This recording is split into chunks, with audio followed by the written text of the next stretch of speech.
tidak enak, hidup dalam kegelapan. Pokoknya sangat susah kalau siang mau nyuci, nyedot air, tidak bisa. Dental unitnya ini ada, ini tidak lagi berfungsi karena kemarin menggunakannya itu pakai genset. Karena genset itu kan tidak stabil. Di Kalimantan Barat, 456 ini adalah desa yang belum dilistrikin PLN.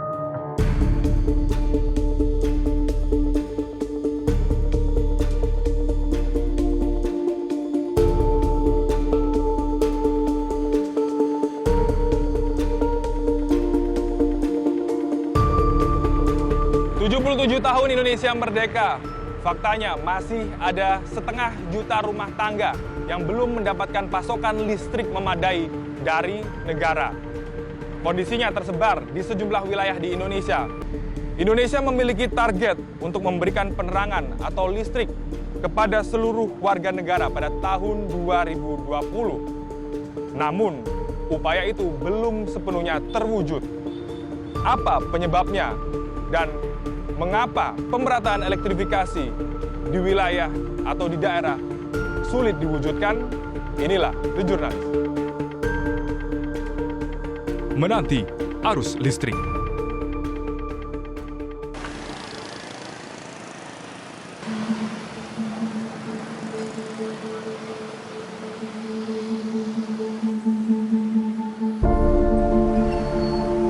Sebagai sebuah beranda negeri yang berbatasan langsung dengan negara tetangga Malaysia dan Brunei Darussalam, persoalan pemerataan listrik di Kalimantan Barat hingga kini masih menuai sorotan.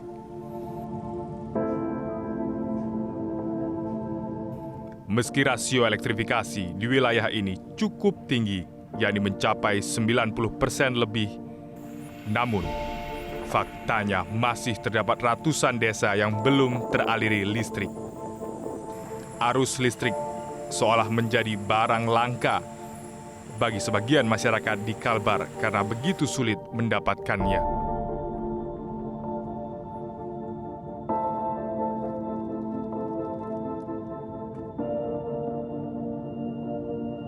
Salah satu wilayah yang menjadi perhatian tim The Jurnalis adalah Desa Sebubus, Kecamatan Paloh, Kabupaten Sambas. Lokasinya berjarak sekitar 342 km dengan waktu tempuh sekitar 8 jam perjalanan darat dari pusat kota Pontianak.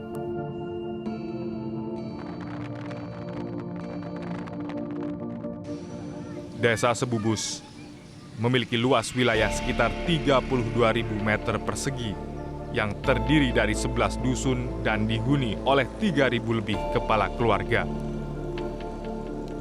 Sedikitnya, terdapat sejumlah dusun di desa ini yang belum mendapatkan pasokan listrik secara penuh selama 24 jam. Meliputi wilayah Dusun Merbau, terdapat satu rukun tetangga dengan 20 kepala keluarga, Dusun Cermai, sebanyak 4 RT, terdiri dari 200 kepala keluarga, serta Dusun Sungai Tengah, sebanyak 4 RT mencakup 170 kepala keluarga. Di lokasi, kami menemui Irfan Riyadi, Kepala Desa Sebubus untuk menggali informasi mengapa pasokan listrik di wilayah ini belum merata.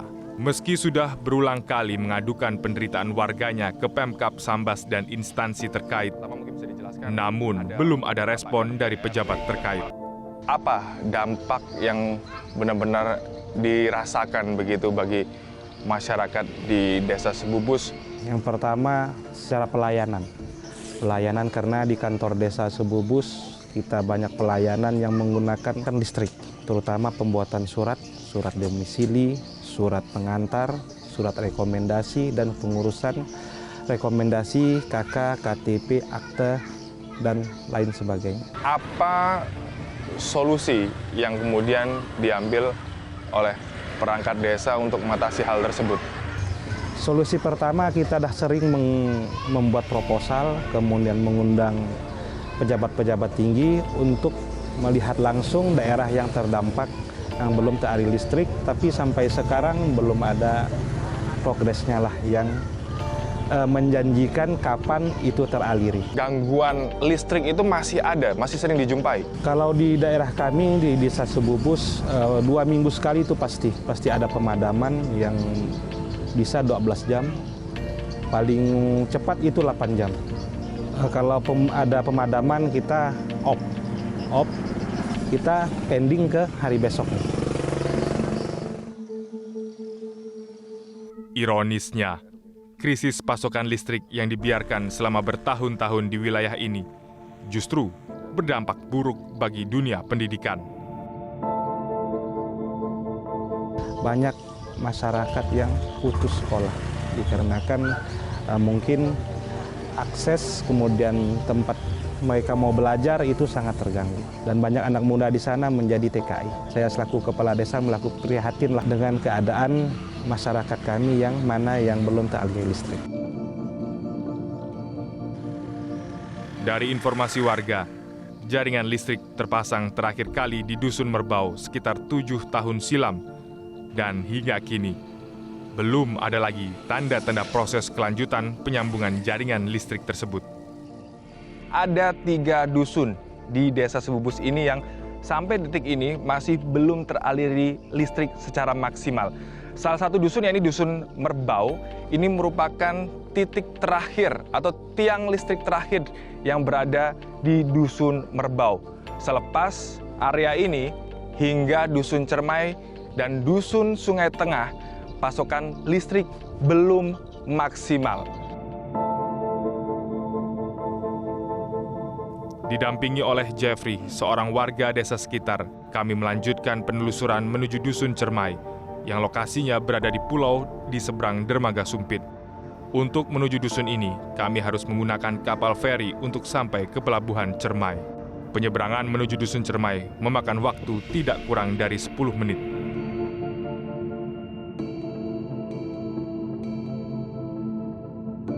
The Jurnalis tiba di lokasi saat hari sudah senja. Tidak tampak aktivitas apapun di pelabuhan ini, bahkan di kantor pelabuhan sekalipun. Sebagai sumber penerangan, sejumlah sisi pelabuhan mengandalkan lampu jalan yang menggunakan teknologi solar cell.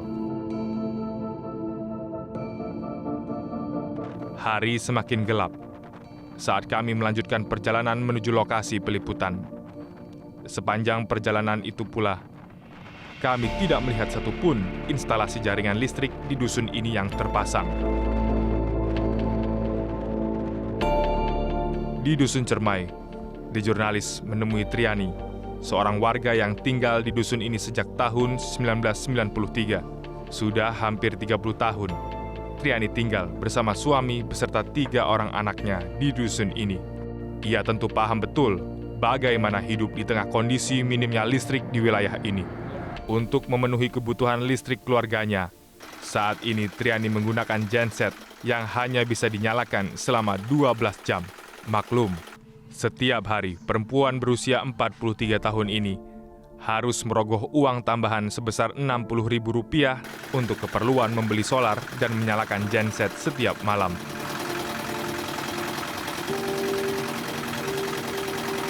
Beli genset ini berapa harganya? 5 juta lebih. Oke. Satu set 5 juta lebih. Satu set. Kalau misalnya genset itu bermasalah, Bu, yang pernah dirasakan, khususnya anak-anak Bu Triani, seperti apa ini, Bu? Kalau belajarnya, kalau gensetnya rusak, biasa pakai pelita, pakai senter. Perhatian gitu dari pihak tertentu, pemerintah mungkin? Tidak ada sama sekali.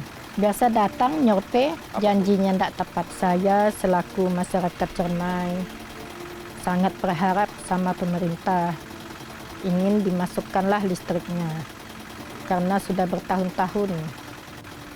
Kalau Temajuk, Merbau, Desa Sebubus sudah ada listriknya.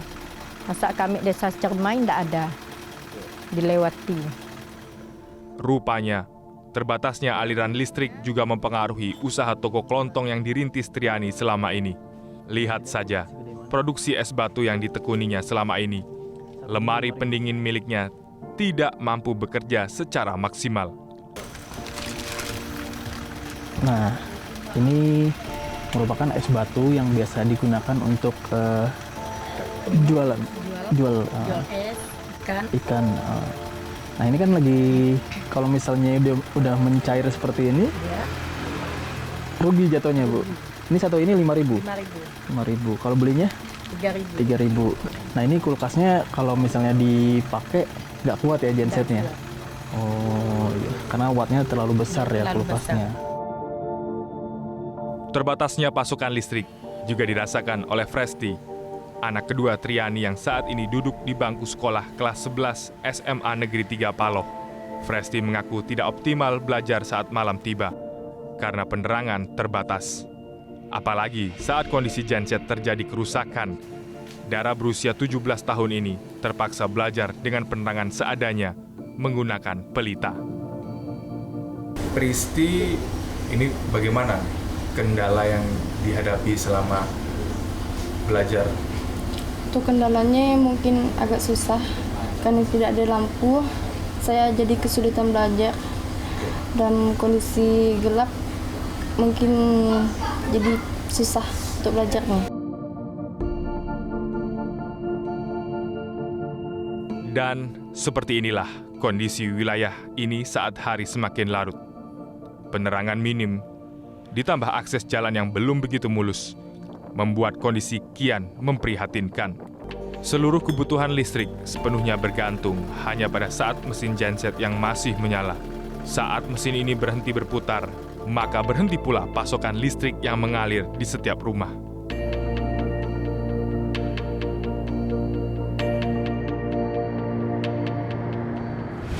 Ada beberapa alkes kami rusak karena untuk operasionalnya kami menggunakan genset.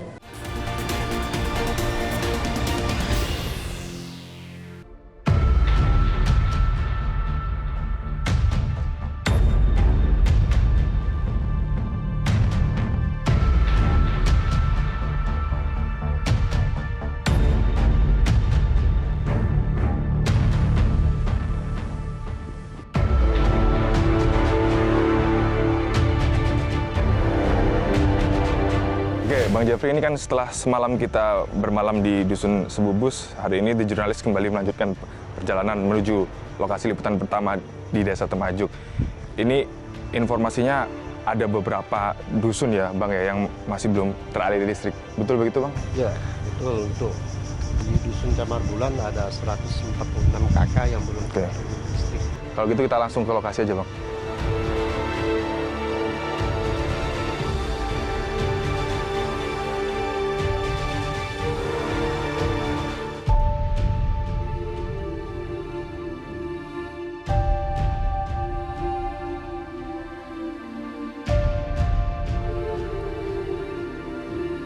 The Jurnalis melanjutkan peliputan menuju lokasi selanjutnya di Desa Temajuk, Kecamatan Paloh, Kabupaten Sambas. Jaraknya sekitar 27 km atau 45 menit waktu tempuh dari kawasan Pantai Tanjung Api di Dusun Cermai. Untuk menuju lokasi, akses jalan satu-satunya masih dalam perbaikan, sehingga butuh upaya ekstra untuk sampai ke lokasi liputan berikutnya. Itu sebabnya, di tengah perjalanan, mobil yang kami tumpangi terjebak saat melintasi medan jalan yang ekstrim. Beruntung, saat itu kendaraan kami ditarik menggunakan bus milik seorang warga yang melintas.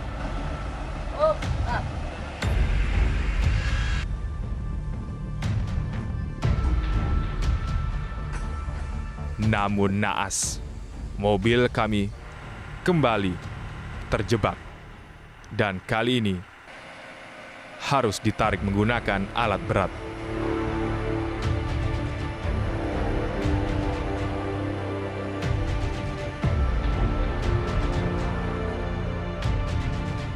Ini merupakan jalan nasional yang berada di Kabupaten Sambas yang menghubungkan dari Desa Sebubus menuju Desa Temajuk.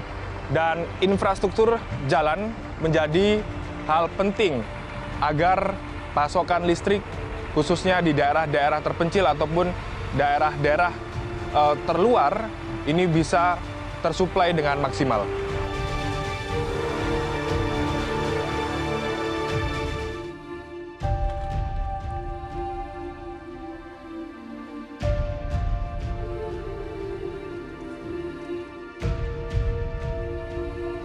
Setelah melalui berbagai kendala selama perjalanan, The Jurnalis pun tiba di Desa Temajuk.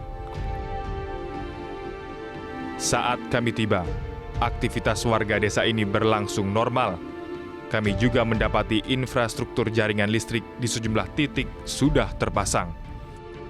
Namun siapa sangka, meski terlihat memadai, pasokan listrik di desa ini belum dapat dinikmati selama 24 jam penuh. Bahkan di sejumlah lokasi seperti Dusun Camar Bulan, masih terdapat sebagian warganya yang belum mendapat pasokan listrik. Diketahui, Desa Temajuk memiliki luas wilayah 23.000 km persegi.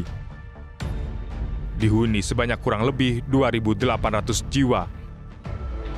Desa Temajuk terdiri dari 3 dusun, yakni Dusun Camar Bulan, Maludin, dan Sempadan.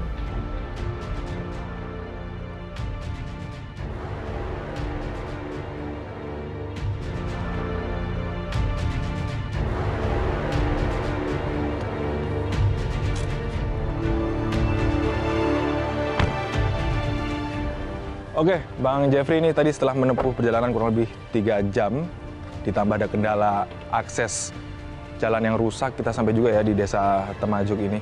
Oke, kita langsung aja Bang. Oke.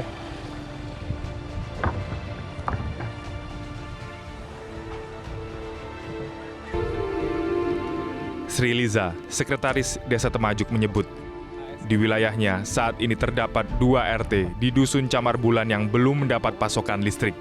Meski aliran listrik sudah masuk ke sebagian Desa Temajuk, namun alokasinya masih sangat terbatas, yakni mulai pukul 5 sore hingga 6 pagi. Itu sebabnya kondisi ini berdampak pada layanan administrasi di kantor desa, menghambat pelayanan administrasi kependudukan. Untuk operasional layanan kantor desa ini dari jam berapa sampai jam berapa? Kantor Desa Temajuk itu mulainya dari jam 8 sampai jam 3 sore. Nah, tapi biasanya kita maksimal pelayanan itu dari jam 8 sampai jam 1 siang. Karena kita menggunakan daya genset yang terbatas. Umumnya lebih banyak ke pelayanan surat keterangan, surat keterangan. Terus surat pengantar, layanan kependudukan, segala macam itu. Saat ini masih terdampak, belum ada listrik, itu di dusun mana? Yang belum ada sama sekali listrik itu di Dusun Camar Bulan, khususnya di RT 11 sama RT 16. Tapi secara umumnya untuk Desa Temajuk itu masih sangat berdampak lah masalah listrik. Karena kita yang udah ada aliran listriknya pun hidupnya dari jam 5 sore sampai jam 6 pagi gitu. Jadi pada siang hari kita sama sekali tidak ada listrik. Dari situ kita untuk pelayanan di kantor desa itu menggunakan genset. Jadi genset itu kita perlu lagi membeli untuk biaya minyak atau BBM-nya. Otomatis operasionalnya lebih mahal. Minimnya suplai listrik juga dirasakan oleh para nelayan di sejumlah wilayah ini. Maklum saja, selama ini para nelayan mengandalkan lemari pendingin untuk menyimpan hasil tangkapan ikan sebelum dijual ke pembeli. Mereka kini harus mengeluarkan biaya lebih untuk membeli es batu sebagai pengganti lemari pendingin yang tidak lagi maksimal bekerja.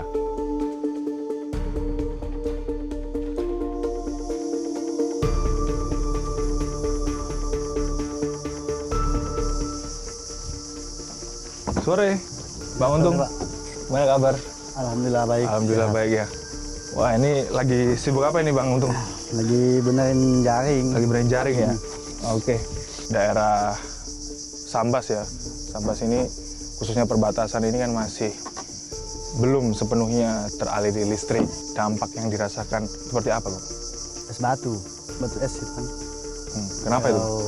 Ya, listrik yang sekarang hidup ini kan hanya 12 jam.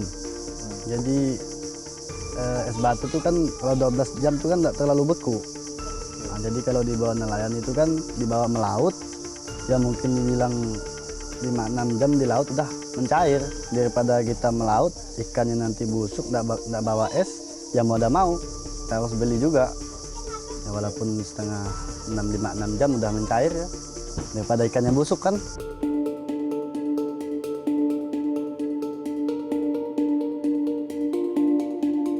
Tidak hanya aspek pemerintahan, pendidikan hingga sektor usaha yang terganggu akibat terbatasnya aliran listrik. Lebih jauh, The Jurnalis melihat aktivitas pelayanan kesehatan juga terkendala. Seperti yang terjadi di Puskesmas Temajuk ini. Kepala Puskesmas Temajuk, Juraini, mengungkap, seperangkat alat kesehatan tidak dapat digunakan secara optimal akibat suplai listrik yang terbatas. Celakanya lagi, terdapat banyak stok obat hingga vaksin menjadi rusak akibat lemari pendingin tempat penyimpanan obat tidak dapat menyala setiap waktu.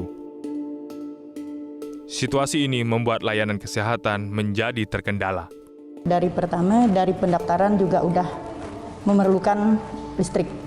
Karena terutamanya kami pasien BPJS itu setiap hari itu harus dientrikan ke BPJS. Di sini ada juga pelayanan KIAKB, kemudian untuk pasien umum, kemudian kesehatan gigi dan mulut, kemudian laboratorium yang memerlukan listrik, kemudian itu yang terutama mungkin sterilisasi itu perlu karena 24 jam, terutama itu di gudang obat dan apotek. Ada beberapa alkes kami rusak, kendalanya karena untuk operasionalnya kami menggunakan genset. Salah satunya di ruang ini kesehatan gigi dan mulut, dental unitnya ini ada, ini tidak lagi berfungsi karena kemarin menggunakannya itu pakai genset, karena genset itu kan tidak stabil.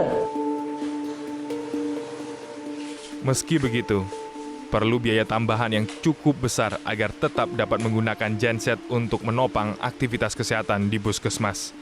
Biaya tentu akan semakin membengkak jika terdapat pasien yang memerlukan perawatan intensif seperti di unit gawat darurat, serta kegiatan memerlukan daya listrik besar, seperti proses persalinan dan perawatan lain.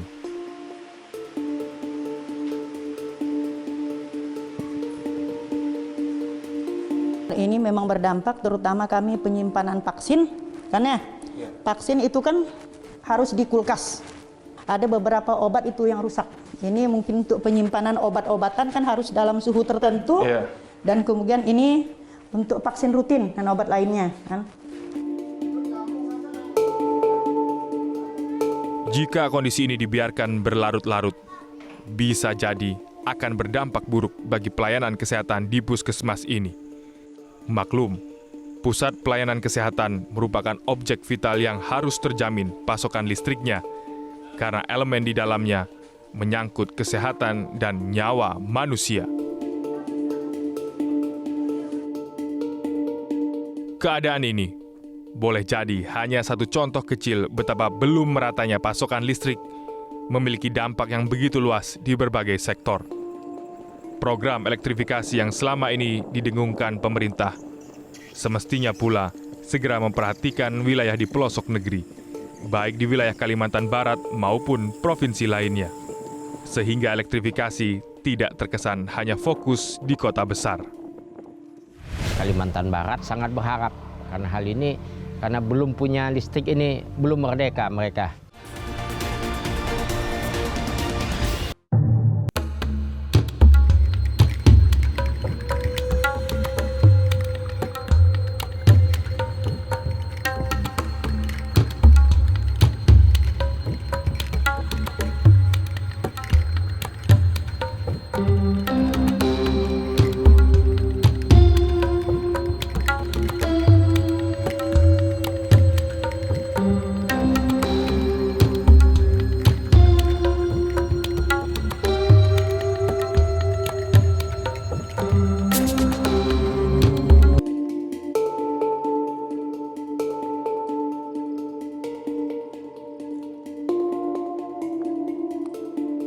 Wilayah berikutnya yang menjadi perhatian The Jurnalis adalah Dusun Sempadan, yang lokasinya berbatasan langsung dengan Teluk Melano, Lundu, Sarawak, Malaysia. Bagaimana tidak, sebagai beranda negeri, infrastruktur listrik di kawasan ini terbilang cukup memprihatinkan. Kondisi gelap gulita seperti inilah yang setiap hari masyarakat alami saat hari berganti. Apalagi, minimnya fasilitas penerangan jalan membuat suasana terasa begitu mencekam. Inilah gambaran lokasi teras negeri yang selama ini seolah terabaikan.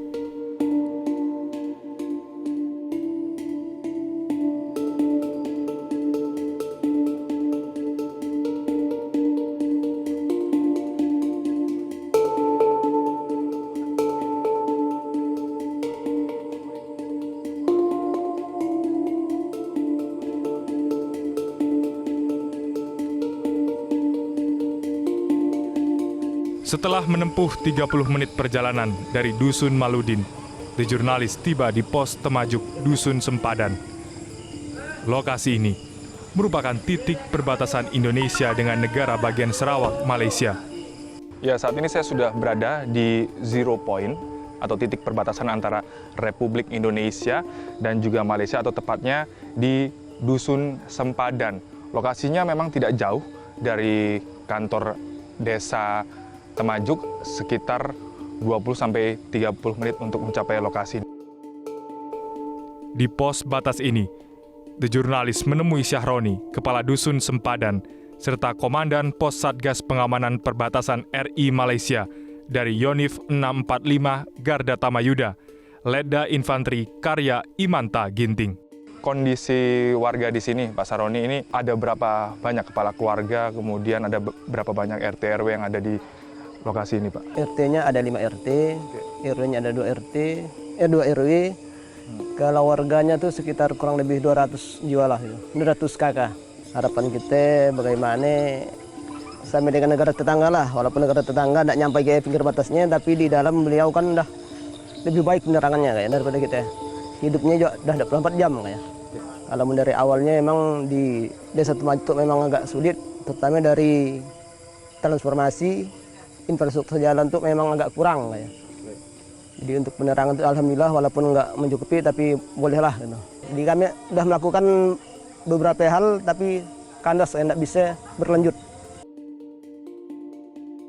Sebagai sebuah teras utama sebuah negara, semestinya pula beragam fasilitas penerangan mendapatkan perhatian serius dari para pemangku kepentingan di wilayah ini.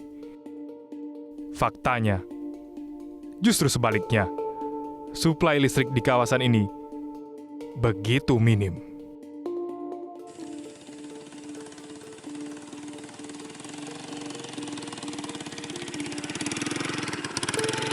Listrik juga menjadi hal penting, khususnya dalam aspek keamanan. Seperti yang terlihat saat ini di zero point ini, terdapat pos lintas batas milik TNI AD yang saat ini tengah dijaga oleh Satgas Pamtas Yonif 645 Garda Tamayuda.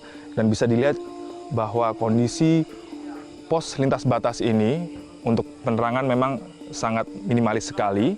Dan juga bisa dilihat tadi sebelumnya juga persis di zero point juga memang tidak ada penerangan sama sekali. Dan tentu hal ini sangat beresiko untuk aktivitas keamanan di daerah perbatasan seperti ini.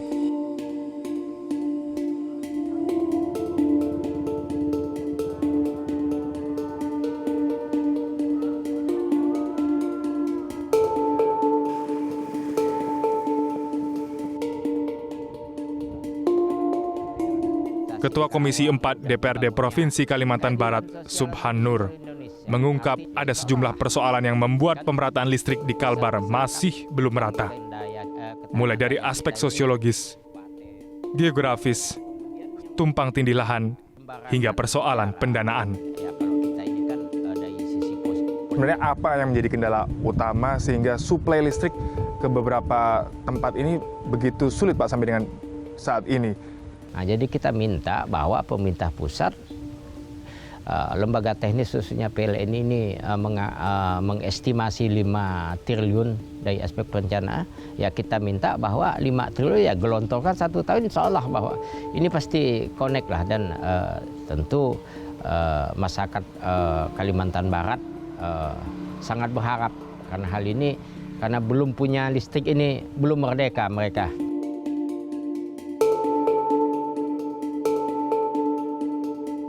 Saat ditemui di kantornya, Wakil Bupati Sambas Fahru Rofi menyebut persoalan letak geografis antar dusun yang begitu jauh akses infrastruktur jalan yang belum memadai menjadi ganjalan. Mengapa suplai listrik di Sambas, utamanya di Kalbar, masih belum merata? Bahwa ada sejumlah dusun di desa Sebubus dan juga Temajuk yang sampai dengan saat ini tuh masih belum mendapat aliran listrik secara full 24 jam. Ini bagaimana tanggapan Anda? Ada beberapa wilayah dusun ya yang memang notabene berada di wilayah perbatasan itu memang belum teraliri oleh listrik ya, karena memang beberapa aspek penyebab yaitu kondisi geografisnya ya yang memang sampai saat ini belum teraliri ya, belum bisa dialiri oleh listrik. Khusus Temajuk ya, kita akui bahwa hari ini pasokan listrik itu terbatas ya, bukan tidak ada tapi terbatas memang karena tadi itu jaringan listrik utama belum sepenuhnya masuk ya ke Temajuk, dan hari ini masyarakat Temajuk masih menikmati listrik yang hanya teraliri dari jam 5 sampai jam 5. Kebijakan pemerintah pusat bahwa insya Allah menurut Impres nomor 1 itu insya Allah akan dialiri tahun 2023 selesai itu.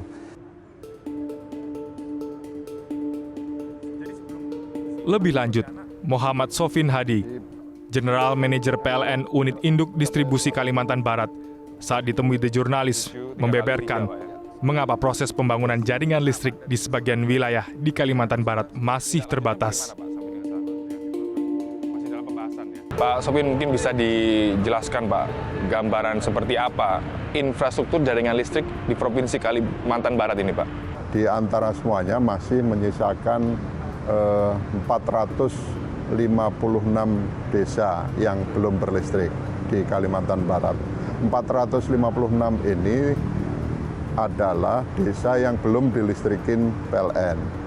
Kemudian di tahun ini itu ada 50 desa yang akan dikerjakan dan insya Allah selesai.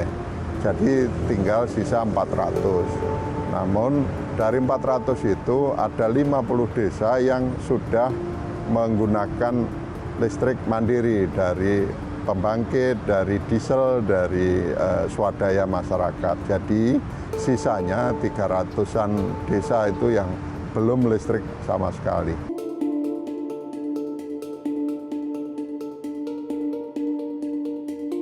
Berdasarkan data capaian kinerja tahun 2021, Direktorat Ketenagalistrikan Kementerian ESDM, rasio elektrifikasi di Kalimantan Barat terbilang tinggi, yakni mencapai 99,27%. Sementara itu, kapasitas energi listrik yang terpasang dari sejumlah pembangkit di Pulau Kalimantan, baik yang dikelola oleh perusahaan listrik negara atau PLN maupun non-PLN, cukup besar.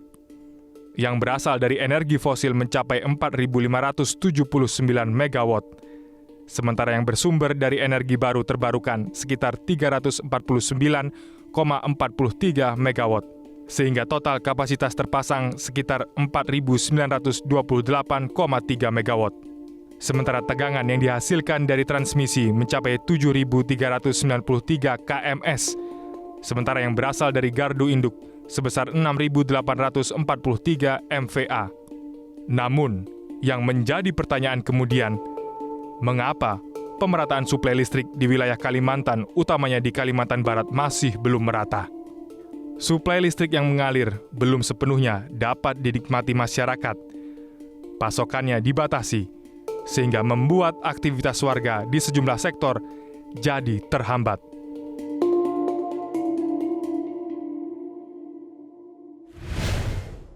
Pemerintah melihat memang agak memaklumi karena ini bisnis yang tidak menguntungkan, Pak. Ya nanti pasang jauh-jauh jaringannya hanya segelintir masyarakat yang disambung, nggak seimbang dengan investasi jaringan gitu loh.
Global maunya begini ya kita.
Konsumsi listrik di negeri ini masih jauh dari target, yakni baru mencapai 1.169 kWh per kapita.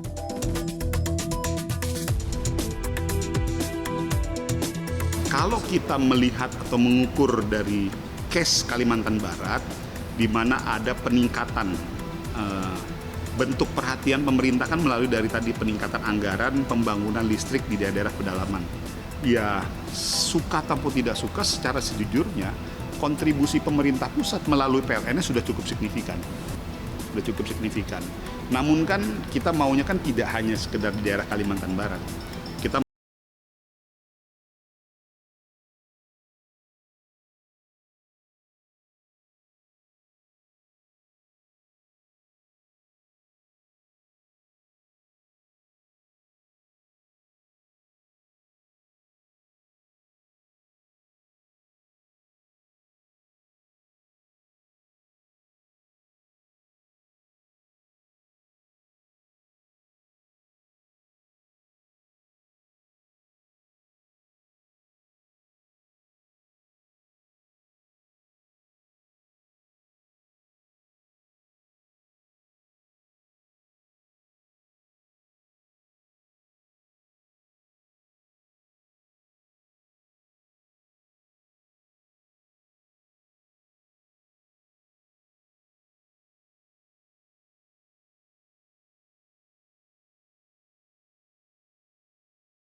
kan secara utuh gitu ya, karena bisa saja di besarnya itu di sekelompok sini saja yang punya listrik, tapi di beberapa tempat masih ada yang belum punya. Ditambah lagi dengan kondisi-kondisi daerah yang kita sebut 3T itu, yang terdepan, terluar, terbelakang gitu ya, di perbatasan ya kalau di daerah Kalimantan. Apa kendala utama dalam menyediakan pemerataan listrik di wilayah Indonesia ini, Pak? Kalau saya bilang pendanaan kan memang nanti nggak ada alasan gitu ya. Tapi memang sekarang kan rasio elektrifikasi itu 99,6 ya sekarang ya, berdasarkan evaluasi kita di kuartal ketiga. Nah, tapi 99,6 ini 0,4% ini sangat challenging, Pak. Khususnya di daerah yang tadi ya, Papua ya, kepulauan-kepulauan Maluku, termasuk sebetulnya di Kalimantan. Pemerintah melihat memang agak memaklumi karena ini bisnis yang tidak menguntungkan, Pak. Ya nanti pasang jauh-jauh jaringannya hanya segelintir masyarakat yang disambung.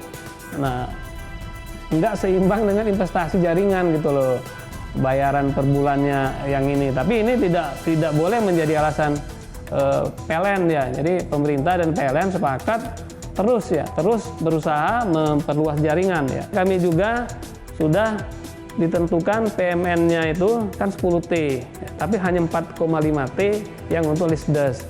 Nah, kami berdiskusi dengan teman PLN ya, karena waktu yang paling tepat itu ya PMN tahun depan ini Pak, 2023. Kalau 2024 kan sudah agak itu ya, udah mau pemilihan. Nah, kita mengusulkan ke PLN, PLN juga sepakat. Nah, kita ingin menambah alokasi dana untuk Lisdes. Menjamin meratanya suplai listrik yang diterima masyarakat hingga ke pelosok desa di tapal batas Nusantara tentu menjadi tugas berat bagi para pemangku kepentingan di tingkat pusat maupun daerah. Infrastruktur jaringan listrik menjadi kebutuhan penting yang meski mendapat perhatian serius demi menjaga rasa keadilan masyarakat di desa maupun di kota besar. Apalagi minimnya ketersediaan listrik terjadi di tapal batas, halaman depan bangsa ini yang seharusnya diperhatikan. Jangan sampai rasio elektrifikasi 100% yang ditargetkan selama ini justru bertolak belakang dengan kondisi real di lapangan, bahwa masih banyak saudara kita yang dibatasi pasokan listriknya. The Jurnalis akan kembali di episode selanjutnya.